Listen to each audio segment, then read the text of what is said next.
My next guest, joining us live via Zoom, is Bonnie. Bonnie, how do you say your last name? I don't want to get it wrong. Dillabough. Dillabough. Okay, very good. Now, okay, it's like a dill pickle with a bow tied around it. There you go. And I told somebody that once before, and he called me Mrs. Pickle Ribbon for the rest of the time I knew him. Smart aleck teenager. So, but that's yeah, okay. Dillabough. A good memory, nonetheless. Now, you are the author of Dimensional Alliance series. Is that right? Yes. Okay. Yes. And this is your fourth book, right? It's coming out in November. I'm really excited about it. Congratulations. So we're going to be talking about that today. And I know we're also going to be talking a little bit about, you're going to give some advice for authors. Is that right? Yes. So let's begin with the fourth edition. And what you said it's set to launch in November? It's in November. It's the fourth book in the Dimensional Alliance series. It goes, well, just kind of a little bit of background about the Dimensional Alliance series. The first three books are about a young woman. Her name is Jenny. She is a ghostwriter in Los Angeles. She writes blogs for companies and whatnot. And one day she inherits a house, a cat, and a key from an aunt she's only met twice in her life.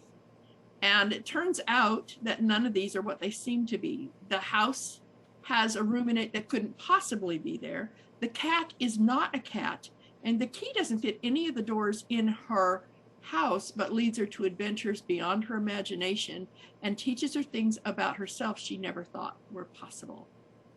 Tell me a little bit about your experience with this series and how it's changed your life.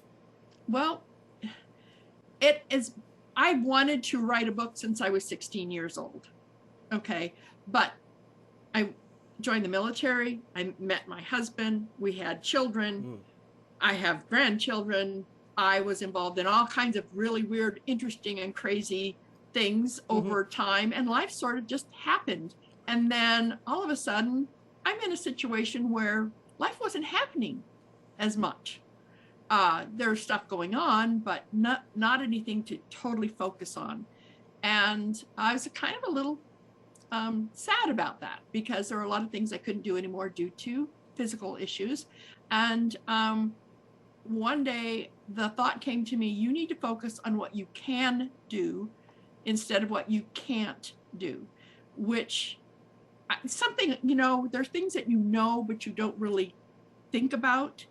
And I went, oh yeah, maybe I should do that. And so what can I do?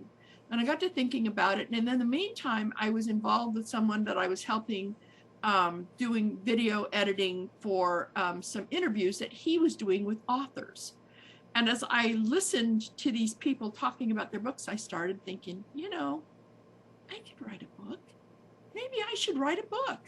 And then I got the privilege of interviewing Mercedes Lackey, a huge science fiction fantasy writer. She's got over 130 books to her credit, all bestsellers. And after the interview, it was so cool because she spent another 45 minutes just chatting with me.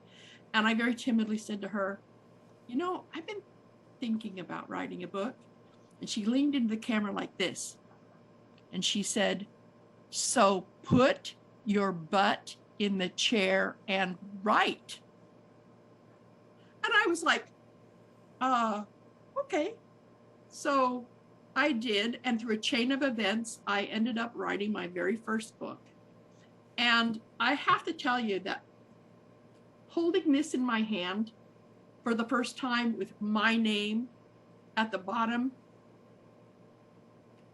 there are no words to express how that feels. Yeah. This is like holding a dream in your hand. Right. Okay. And one of the things that it made me realize was that there are other people out there with stories to tell that probably were hesitating like I was, who probably felt like, can I actually do this? Well, 3 books later, I can do it. But guess what? I found out that I didn't know anything because The publishing industry is not like anything else I've ever been involved in all of the crazy stuff that I've done in my life. And I had to learn from scratch because I was self-publishing, or as they say, independently published. I am not being published by a traditional publishing company. So I had to learn not only how to write a book, but I had to learn how to publish a book, which is not what I thought it was at all. There are so many moving parts. And so I said, okay, well, let me think, what do I need to do? The best way to learn about something is to ask somebody who already knows. So I started getting engaged with groups on Facebook who support and teach authors. And I learned that not all of them have the same opinions about how to do this. And there are a lot of different approaches, different ways to get your books published. My first attempt was through Amazon. They made it easy. It was free. And I could just go ahead and put my book in there. And they didn't care whether it had been edited or not. They didn't care if the cover was horrible. They didn't care anything. If you want to publish a book, they'll publish a book. I have a little friend who, when she was 6 years old, she published her first book. It was called The Dirty Day, Why Toilet Water Should Stay in the Toilet. Her dad drew stick figure illustrations for it, and they published it, and she's actually sold some books. Wow.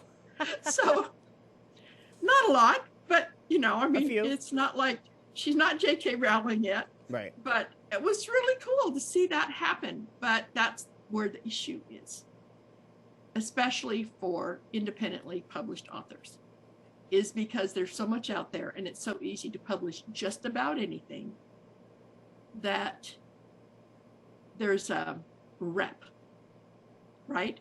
Yeah. For self-published or independently published books. And so there's a lot that you have to do to overcome that.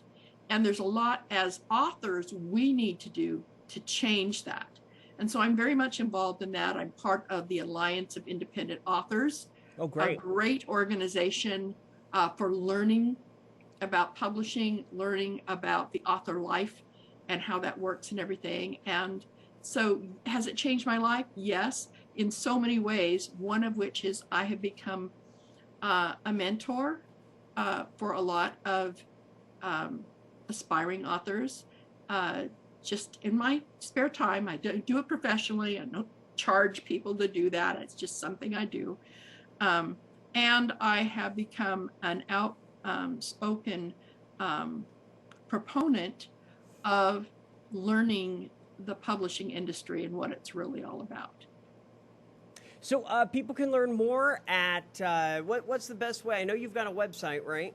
Yes, it's the Dimensional Alliance, Dimensional Alliance Headquarters.com is my website.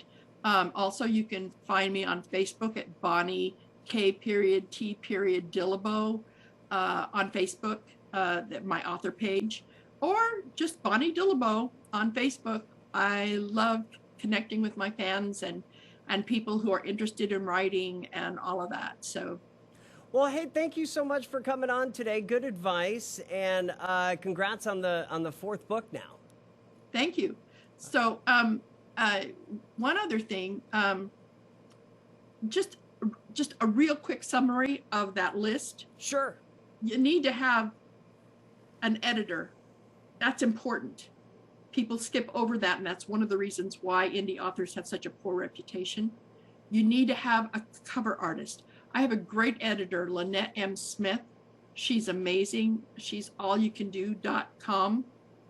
And a brilliant cover artist, Richard McKenzie, who he's Photography by Rick on Facebook. And they have been a huge proponent of my books and they have been such an inspiration for me. So I just wanted to give them a shout out. And also all of my fans who read my books. I know Cassidy, you're watching. So, and the Salinas Public Library, that I'm going to be doing that mentoring thing with the Salinas Public Library for the NaNoWriMo, which is probably another whole interview about NaNoWriMo in the future, but that's National Novel Writers Month.